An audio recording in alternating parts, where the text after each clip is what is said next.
Today we're gonna make something so easy that I can do it in my pajamas because you barely need to do anything. I'm gonna... Ghost immediately tries to get into the video because he's a little drama queen. Yeah, today we're gonna make something so easy I can do it in my pajamas. We're doing... Stop! Ghost really wants my pork belly. Because this is one of the ingredients, it's pork belly. This really only has 2 ingredients, cabbage and pork. I mean, you can, if you count salt as an ingredient, I guess it has salt, but you know, whatever. So you want to separate your cabbage into leaves and keep kind of like the scraps on the side. I'm using Napa cabbage, but you could really use any kind of cabbage that you like. It doesn't need to be perfect, you'll see it's like super simple.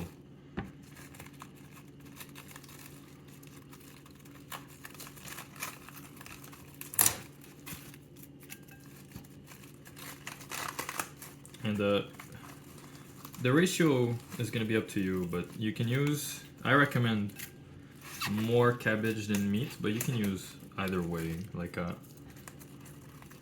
I prefer the cabbage to be the main star and the pork to be kind of like the accent, but it doesn't have to be that way. This is really the only part I won't use, is like the core and the stem.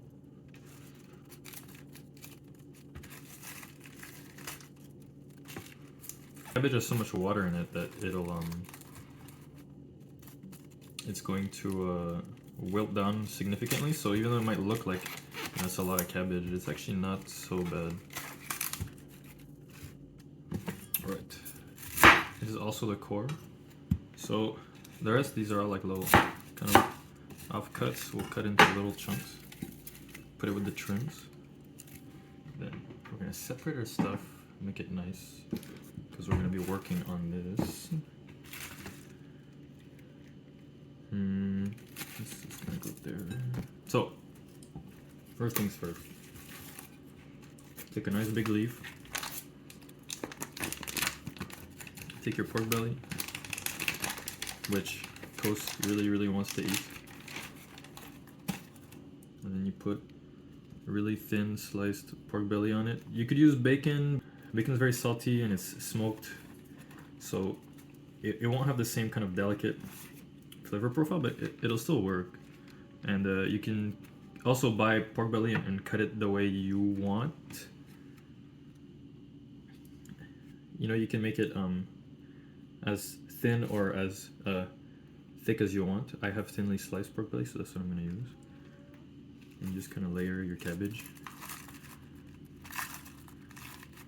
with the pork belly. I have a lot of cabbage and not a lot of pork belly, so this is really going to be about the cabbage more than anything. This one I'll only put 1. Put 1. And you can see I'm kind of alternating, so it kind of holds itself. The shape of the cabbage naturally does that. Coast is getting awkwardly close. No. And the last one, like this.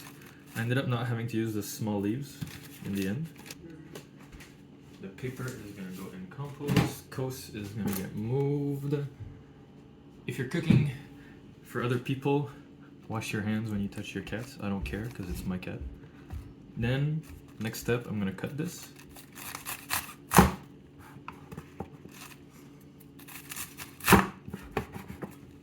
If you want this to be particularly salty, you can salt each layer, but it's easy to oversalt when you do that. So I'm gonna put my little cabbage cakes. As you can see, still, you know, a good amount of pork in between each. Cabbage cake on the side. I'm gonna take these guys that I thought I would need, that I don't really need in the end. I might keep a few of them to make it pretty. The rest I'll, once again, just roughly chop. I'm gonna clean my hands and I'll be back. I'm gonna move the cutting board aside. I'm gonna put this bowl, I don't know if you can see, yeah you can. So the way we're gonna place it in the bowl, we're kind of gonna do like a. Okay, this bowl is way too big. This pot is way too big. What we're gonna do is gonna place it like this.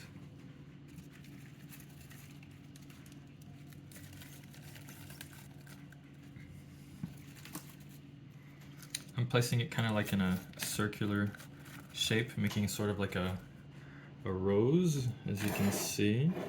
Then we'll take some of our... Ah shit, no, forgot. First off, I put this aside again. Kos is really trying to get here. Kos, don't do it. Don't do it. This thing we're gonna do is we're gonna put all our scraps, or at least most of our scraps. This pot's pretty small. Most of our scraps at the bottom.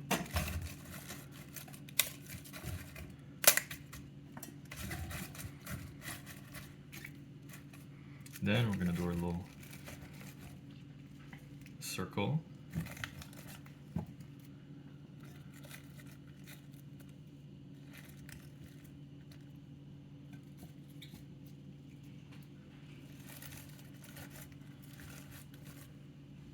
I'm gonna take these guys and make it even prettier. Oh my god. You don't have to make it pretty, obviously. You can just kind of shove everything in there. You can be rough with it. It'll all wilt down, like I said. Then, one thing I like to do personally is you can take a little bit of mushrooms and put them in the center of your cabbage and pork flour. I mean, look at that. Come on. It's pretty beautiful. And I'll scatter some a bit because I want more mushrooms in my dish. Mushrooms are good for you. But really, all you need, pork cabbage, mushrooms, optional. Salt, obviously, but salt is, I wouldn't consider salt to be an ingredient. Water, once again, I don't really consider water to be an ingredient. Maybe this is how you could say, privileged of me. So put it on the stove. And you got your thing. We're gonna put a lid on it, but the next thing I want to do is I want to add some salt. You can be kind of generous with the salting, especially if you don't salt in between each layer like I did, because this is a lot. One thing I'll also add, and this is optional, you can, like I said, you can add a water, or you can add what I'm gonna add. So yeah, this is optional, but I'm gonna add a little bit of sake. It's gonna bring out a lot of umami. Just a little bit of sake. It's gonna go at the bottom. It's gonna help steam everything. It's gonna add a lot of umami to the dish. You could add a white wine. You could add water. You can add Chinese cooking wine. You can add you could even add like pork stock or chicken stock or something. I don't think it's particularly necessary. I'm gonna put black pepper, but if you want the dish to be a bit prettier, you can add white pepper, and it's also gonna give a different flavor profile.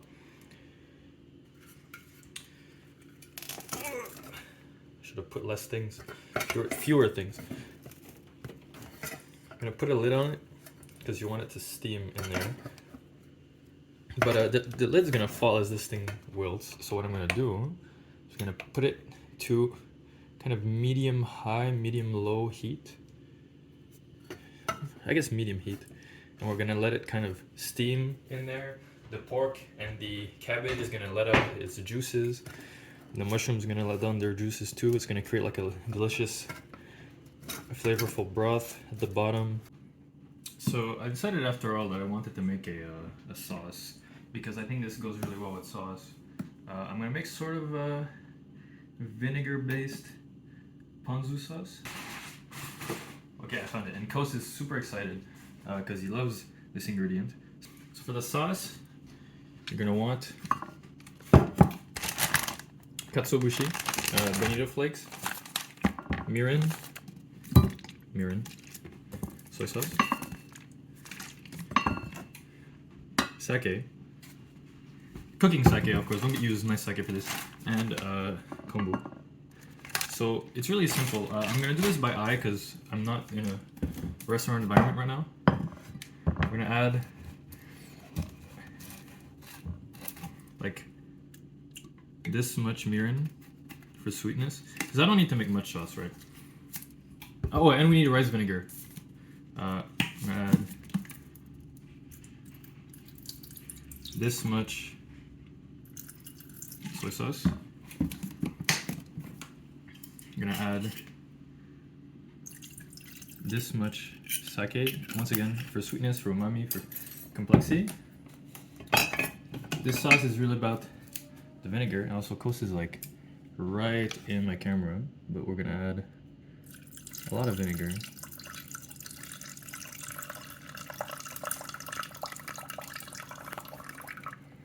I have another bottle, so this is not too bad if I finish it. Cabbage millefeuille starting to grow. I'm gonna move Coast out of the way because he's trying to eat my Bonito flakes. So I'm gonna taste this, even though it's not cooked. It's fine, you know, unless you have a problem with consuming raw alcohol. It's missing a bit of salt, so I'm gonna add some salt instead of adding soy sauce because I don't want the taste of soy sauce to be too strong either. So I added some salt. We're gonna add Konbu. These are big sheets, but I don't need much. It's really thin Konbu though, so I'm gonna add like this much. I don't know if we can see in the camera. Yeah, this much. Break it up to 2 pieces. You know, Coast, he always gets very excited when I take out seaweed or dried fish or things like that. I mean, I don't blame him. They smell really good. This sauce, honestly, you could just do soy sauce with like lemon juice and a little bit of vinegar and it'd be fine. I'm kind of going the extra mile. Konbu helps bring out a lot of umami. So what we're gonna do is we're gonna put this on the stove. And we're gonna bring up the heat, and we want to bring this up to like and of course it's not much, but you want to bring this up to like a simmer, not even like a boiling or anything. Just once it starts to steam, you want to add the katsuobushi and let it steep. Yeah, this tastes like what I want it to taste. Ambulance or something. I hope nobody got hurt too bad. But yeah, so you let this steep, and once it's steeping, you let this steam, and once it steams, you add the katsuobushi and you let it steep, and then you strain it. This is like doing dashi with if you think about this, like doing dashi with vinegar, but you also season it. You could season it afterwards if you want. I season it now. I think by cooking a little bit of the sake and mirin, you kind of get a bit more complexity out of it. Okay, so as you can see, it's starting to steam and it's just starting to get slightly cloudy as like the glutamate compounds in the kombu are starting to get into the water. That's really all you need. So you close the heat and you add your katsuobushi. This is such a small amount, I'm only gonna add like this much. That's what it's gonna look like. It'll go into the vinegar and you'll let it steep. Now, to protect it from cats who like the smell of katsuobushi a lot, put it down like that and take it off the heat. You want it to steam, and you want it to steep. You don't want your katsuobushi to get too to steep for too long, or it'll develop some unpleasant acidity. In this case, this is already acidic, so it doesn't really matter too much. But if you're making a dashi or something, then you would want to really taste it every once in a while. Maybe after 5 minutes, taste it every once in a while until it reaches your desired taste. You want it to be smoky and complex. It shouldn't taste really fishy. Coast. It's been about an hour, like 45 minutes, and the food's ready.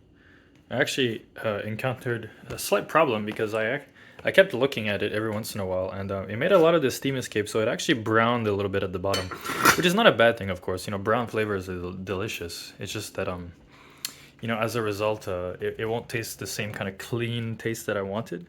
But you know, Mips knows it's fine, and Coast also knows it's fine, so it's not a problem.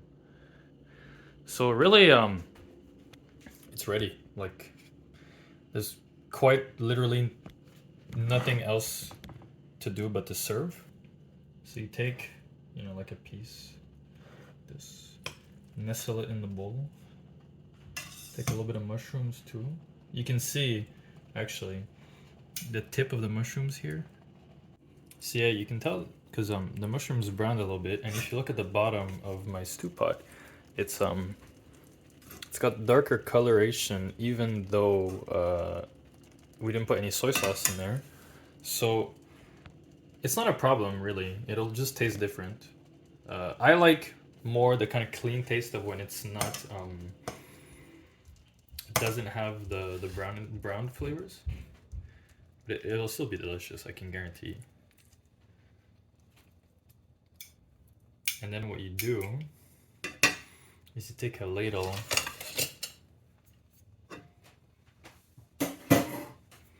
take some of the juices, and you serve it with the juices. It might also be that I didn't add enough sake or water at the bottom, and not because of the... It's not caused by the fact that I kept opening it. Yeah, in hindsight, it's probably because of the fact that I didn't add enough sake at the bottom, but it's fine. Let's taste it. Let's taste the juice. It's sweet, it's delicious, it's a bit porky. I think another problem might be that I didn't add enough salt, so not enough water was drawn out. But I'm always drawn to undersalting things and then adding salt afterwards. And in this case, since I have my sauce as well, it's not as much of a problem.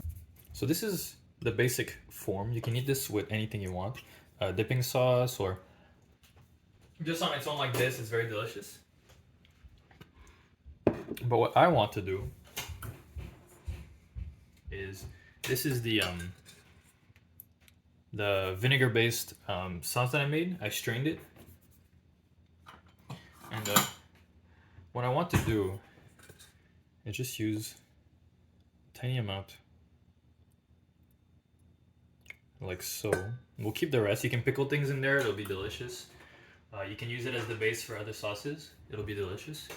You can use it as is, it'll be delicious. I recommend, you know, the sauce on its own is very delicious right now.